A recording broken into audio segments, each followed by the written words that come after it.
Alrighty friends, we're doing an unboxing right now. This is a unboxing from Popcod Swallow, who is a Redditor, and he restores vintage pens. So if you're on Reddit, this guy does a drop every week or two at Sundays at 4 p.m. And if you're looking to get into a vintage pen, this is my best recommendation. This guy does phenomenal work. He restores them. He does his homework and footwork and tells you a lot about the company in each post that he does.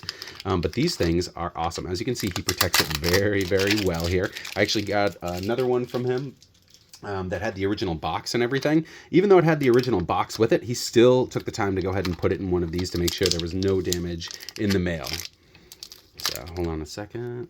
There we go. Had to go and get some of the extra tape off there. Now I'm just kind of showing you how he does this. All right. I'm so excited, guys. This one is from 1918, and this is an ebonite gold-plated. Oh, wow. It's an ebonite gold-plated Wahl.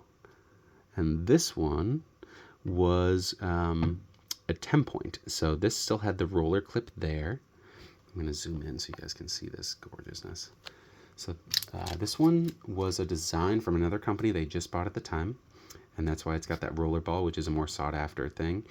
Some of the later ones, they didn't have that roller bar. They'll move to a different clip. But this is, look at that, guys. That's beautiful.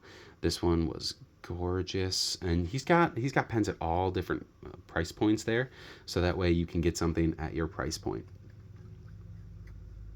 It's a little bit smaller than I was expecting. I'm hoping it does better when it's posted. It does look like it posts just fine. Beautiful there.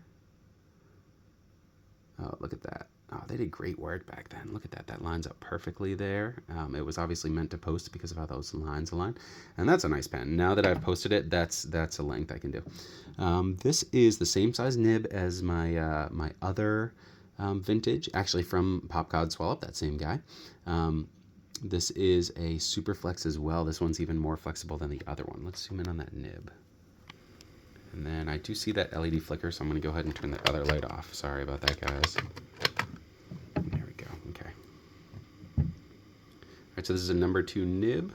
Yep, we got the maker's mark wall there.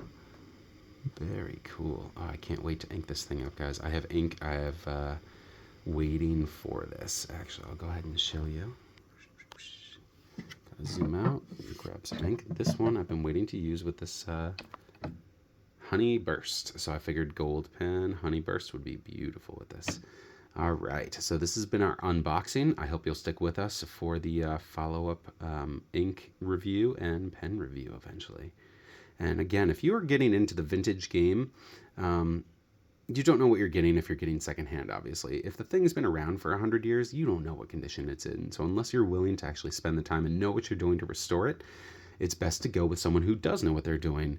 And that guy on Reddit, I know there's more than one, but you know, I've had 2 pens from him now, so I can absolutely say with confidence I could recommend his products and his restoration to anyone here. So I want to thank you for checking out this unboxing. I'm super excited about this. I just love vintage pens in general, the fact that it's been around that long. I love history, so this has history with it. And that's what I really appreciate, and I can't wait to write with it with you. Thank you very much for watching.